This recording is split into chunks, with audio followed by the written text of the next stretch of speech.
अस्सलाम वालेकुम रहमतुल्लाहि व बरकातुहू। नाज़रीन, कैसे हैं आप? उम्मीद है कि आप खुश होंगे। अल्लाह ताला आपके लिए आसानियां पैदा फरमाए और अल्लाह ताला आपको ढेर सारी खुशियां अता फरमाए।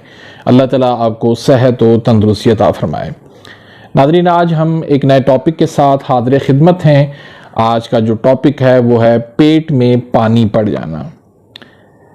पेट में पानी क्यों पड़ता है, उसकी क्या वजूहात हैं और फिर इसकी कितनी इकसाम है और इसका फिर दुरुस्त इलाज क्या है, मुस्तकिल हल इसका क्या है।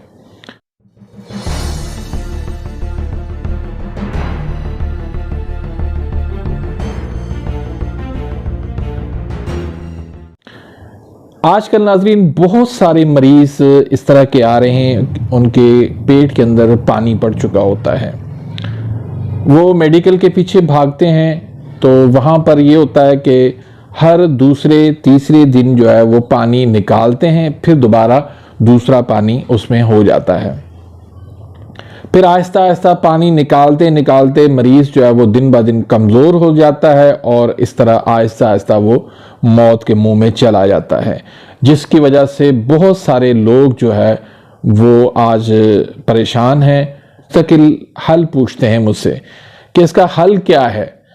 तो देखिए नाज़रीन, हर मर्ज का एक काज होता है, एक सबब होता है। जब उस सबब को दूर कर दिया जाए तो फिर मर्ज बाकी नहीं रहता। वरना ऐसे अगर अलामात का इलाज किया जाए तो एक अलामात ख़त्म होगी, सिम्टम्स ख़त्म होंगे तो फिर दूसरी सिम्टम्स अलामात शुरू हो जाएंगे। तो इसी तरह मेडिकल के अंदर होता है कि एक बीमारी को कंट्रोल करते हैं तो वहाँ से फिर दूसरी बीमारी जन्म लेती है, तो उसको कंट्रोल करते हैं तो फिर तीसरी आ जाती है। तो इस तरह इस कशमकश के अंदर उसकी ज़िंदगी गुजर जाती है। तो ये इलाज नहीं है हरगिज़।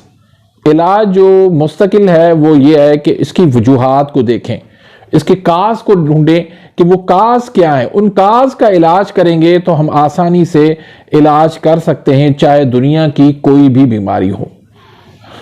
तो पहली बात तो ये है कि मेडिकल के अंदर इसका कोई भी मुस्तकिल हल नहीं है, सिवाय इसके कि बार बार उसको पानी निकालते हैं। जब तक वो मरीज चलता है वो चलाते हैं, उसके बाद वो एक्सपायर हो जाता है। तो इसकी बहुत सारी वजूहात हैं। पेट में पानी पड़ना जो है ना, इसको तिब की ज़बान में इस्तिस्का कहते हैं। और इस्तिस्का की 3 अक़साम हैं। उसमें एक किस्म है इस्तिस्का लहमी। लहमी नाम से ज़ाहिर है कि लहम गोश्त को कहते हैं। इस अलामत में जिस्म का नरम गोश्त जो है वो फूल जाता है। ये दरअसल असल इस्तिस्का नहीं होता, बल्कि उससे बहुत ज़्यादा मुख्तलिफ होता है। अलबत्ता पानी तो उसमें भी होता है, लेकिन ये पानी उज़लात यानी मस्कुलर टिश्यूज के सेल्स में होता है। इसमें जिस्म के उज़लात जो है वो खुसूसन पेट के वो फूल जाते हैं और बड़े हुए होते हैं। और ये जो तहरीक होती है आसाबी गुद्दी तहरीक में होता है। दूसरा जो इस्तिस्का होता है उसको इस्तिस्का ज़की कहते हैं। ज़की जो है वो मश्क को कहते हैं। जिस तरह मश्क जो है वो पानी से फूल जाती है, इस तरह पेट जो है वो पानी से फूल जाता है। ऐसे मरीज को पहले यरकान होता है या हेपेटाइटिस होता है, फिर उसका जो है वो इलाज भी करवाता है, कोर्स भी करवाता है। तो उस वजह से वो जिगर तो उनका ख़राब होता ही है, तो वो फिर आहिस्ता आहिस्ता ख़राबी की तरफ बढ़ते बढ़ते फिर उसमें जो है ना वो स्वेलिंग हो जाती है और फिर बाद में पानी पड़ जाता है। तो पेट जो है वो मशक की तरह जो है वो फूला होता है और खिंचा हुआ होता है। दाएं बाएं हरकत करने से पानी जो है वो छिलकने लगता है। ये खालिस जो है वो सफरावी रतूबात होती हैं, इसलिए जो है ना इसका रंग भी जो है वो जर्द होता है और ये गुद्दी उज़लाती तहरीक में होता है। तीसरा जो इस्तिस्का होता है उसको तिबली कहते हैं। तिबल यानी ढोल की तरह पेट जो है वो इस तरह फूल जाता है कि उसमें ढोल जैसी आवाज आती है।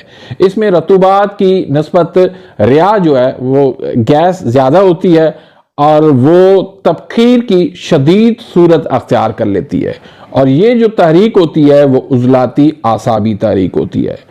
इस्तिस्का चूंकि मुख्तलिफ किस्म के होते हैं, इसलिए ज़रूरी है कि उनकी दुरुस्त तशखीस की जाए, और ये काबिल मुआलिज के बगैर जो है वो मुमकिन नहीं है। देखिए, कोई भी मर्ज है उसकी सबसे पहले तशखीस होती है, डायग्नोस होता है, उसके बाद जाके उसकी तजवीज़, उसका ट्रीटमेंट होता है, इलाज होता है। तो हम क्या करते हैं कि कोई भी मर्ज हो, हम फौरन उसके जो है नुस्खे ढूंढना तलाश कर लेते हैं। यूट्यूब से इधर से उधर से नुस्खे हमने हाथ कर लिए और उसको इस्तेमाल करना शुरू कर दिए। ना हमें पता है कि हमारा मिजाज क्या है, और ना दवाई का पता है कि वो किस मिजाज की हम दवाई खा रहे हैं। तो इससे क्या होता है कि नुकसान हो जाता है। तो इसलिए आप ये गलती कर रहे हैं, ये कभी भी ये काम ना करें। खुद जो है ना पहले तशखीस करें, या अच्छे मुआलिज से तशखीस करवाएं कि आपके अंदर, जिस्म के अंदर सर्दी है, खुश्की है, गर्मी है, किस चीज़ की ज़्यादती हो गई है, किस चीज़ की कमी है। तो उस हिसाब से, उस निस्बत से जो नुस्खा हमारे लिए बनता है वो नुस्खा आपको दिया जाएगा। अब जिस तरह मैंने आपको 3 इकसाम बता दी, अब ये तीनों अलग अलग मसले हैं। आप तीनों का अगर एक ही इलाज करेंगे तो तुक्का मारेंगे, वो लग भी सकता है, और ना लगा तो फिर नुकसान हो जाएगा। तो जो भाई अगर तशखीस करवाना चाहते हैं तो उसके लिए तरीक़ेकार ये है कि आप जो है ना मरीज़ का सुबह का पहला जो पेशाब है वो सफ़ेद बोतल में डाल के उसकी आपने तस्वीर बना के भेजनी है मुझे व्हाट्सएप पे, और उसके साथ आपने ज़बान की तस्वीर भेजनी है। पेशाब जो है वो सुबह का पहला होना चाहिए, और रात को अगर बीच में उठकर पेशाब करते हैं तो उसका भी अलग से टाइम नोट करके उसकी आपने तस्वीर बनानी है। आपने ये देखना है कि जो ओरिजिनल कलर है और आपने जो तस्वीर निकाली है उसमें फ़र्क नहीं होना चाहिए। तो जब ये आप मुझे भेजेंगे तो उससे तशखीस करके फिर मैं आपको, अगर कहेंगे तो आपको मैं मेडिसिन भेज सकता हूँ। तो बाकी हम बात करते हैं इलाज की। तो लाजमी बात है कि तशखीस के बगैर जो है वो इलाज मुमकिन नहीं है। तो अगर इस्तिस्का लहमी है तो उसके लिए आपने हब्बे साबिर, मकवी ख़ास और 3 तरियाक का नुस्खा देना है।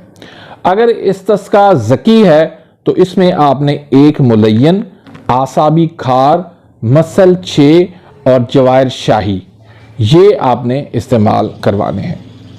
और अगर इस्तिस्का तिबली है तो इसमें 5 मसल, 5 हाज़म और 5 तरियाक का नुस्खा देना है।